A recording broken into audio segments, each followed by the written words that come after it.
Bonjour Diane, c'est Olivia du blog The Unnamed Bookshelf pour une petite interview avec les éditions Flammarion que je remercie beaucoup. On avait eu le plaisir de se rencontrer en janvier lors de la première du spectacle de Stéphane Bern que tu avais écrit. Donc ma première question c'est comment vas-tu Diane depuis cette rencontre de janvier avec tous les événements qui se sont passés depuis? Bonjour. Comment je vais?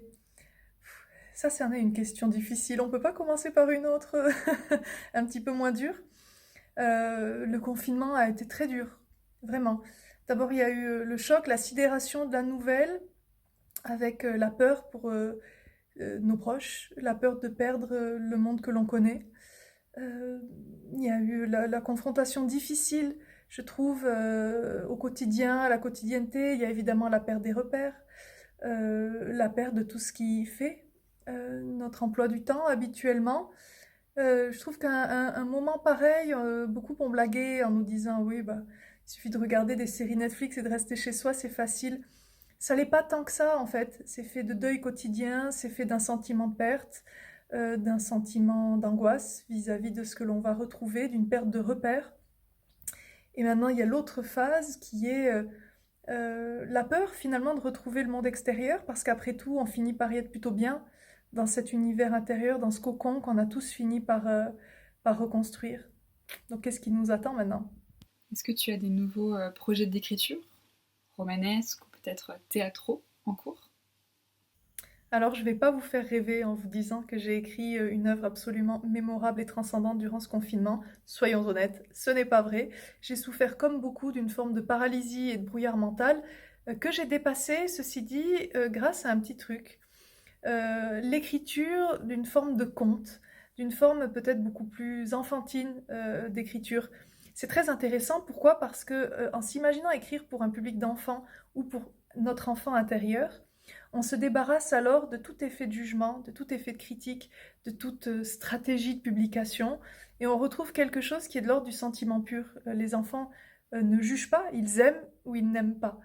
Je crois que ça nous fait du bien, c'est assez salutaire et ça permet finalement de se reconnecter avec ce que l'on voudrait vraiment dire dans notre écriture. Quelle est la teinte émotionnelle que l'on voudrait faire passer au-delà de toute critique, de tout jugement et au-delà de toute conceptualisation. C'est assez difficile finalement, plus qu'il n'y paraît. En début d'année, tu as publié un livre qui s'appelle La dictatrice, un livre qui imagine le monde de demain, un monde pas si rose finalement, puisque le monde de demain que tu imagines ressemble beaucoup au monde d'hier, avec une femme, Aurore Henry, dictatrice de l'Europe, dont le portrait est largement calqué sur celui d'Hitler, même si féminisé, bien sûr. Aujourd'hui, avec les bouleversements qui, qui sont liés au coronavirus, on lit partout des articles, des interviews, beaucoup de contenu sur ce monde de demain finalement qui ne ressemble plus trop à ce qu'on pensait qu'il allait être.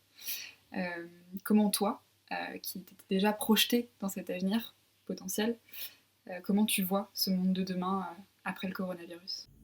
Je crois que le moment qu'on vit en ce moment est celui de tous les dangers pour la démocratie et pour les démocraties européennes et occidentales, soyons assez clairs. C'est vrai que dans La dictatrice, j'ai été assez choquée et frappée. J'imaginais tout d'abord voilà, la colère populaire animer les rues des capitales européennes tous les week-ends avec une forme de violence, de colère légitime, de destruction, l'impression d'avoir été un peu laissé de côté. Puis j'imaginais une crise avec des centaines de milliers de morts en Europe, celle-ci découlant sur la plus grande crise économique depuis un siècle. J'imaginais la fin de l'OMS, la fin de la Banque centrale. Wow, pour l'instant, c'est vrai que j'ai été vraiment rattrapée par l'actualité, c'est assez effrayant. Et évidemment, sur cette base-là, d'une société fragilisée dont les fondamentaux ont explosé, j'imaginais l'arrivée au pouvoir d'une société totalitaire. Pourquoi? Parce que quand tout a été détruit, quand le peuple ne croit plus en rien, il est prêt à croire en tout, en tous les mensonges. Il est prêt à croire ceux qui vont se présenter comme les sauveurs. Et qu'est-ce que c'est que le sauveur? Celui qui prétend construire une société parfaite, parfaitement égalitaire, une société juste, une société très marketée finalement, où on va nous vendre un idéal de perfection.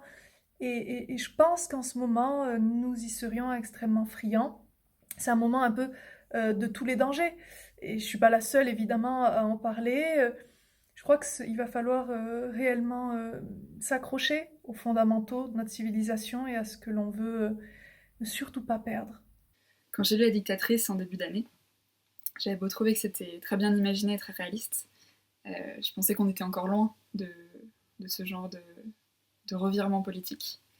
Pourtant, aujourd'hui, ça paraît beaucoup plus proche, notamment puisqu'on est en train de vivre une situation de crise, une situation qui ressemble beaucoup à des crises qui ont permis l'arrivée au pouvoir de dictateurs par le passé, Hitler notamment.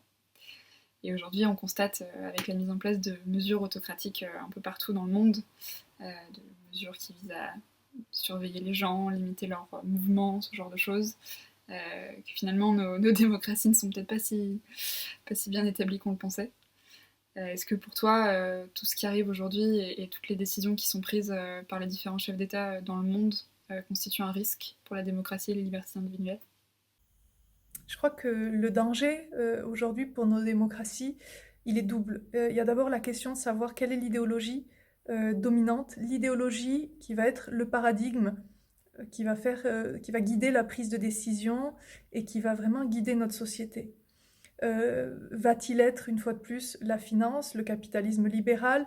Va-t-il être la réponse sanitaire d'urgence? Quel va-t-il être? Et le deuxième, c'est la question de nos libertés, c'est-à-dire nos libertés publiques et nos libertés privées sont soumises à des valeurs plus grandes qui sont la sécurité. Et au nom de cette sécurité et au nom du bien de tous, c'est ce qui se passe dans La Dictatrice.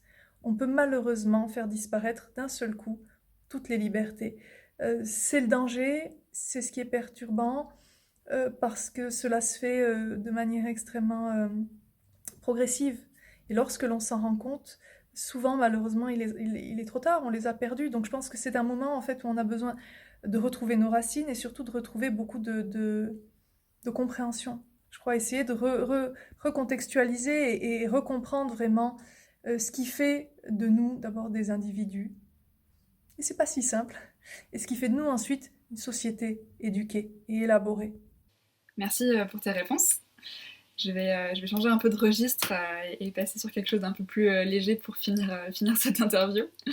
Je me demandais du coup, dans ce moment qui n'est pas forcément très fun pour l'humanité, quels étaient toi tes petits rituels pour garder la pêche? Là encore, je vais vous sembler assez décevante.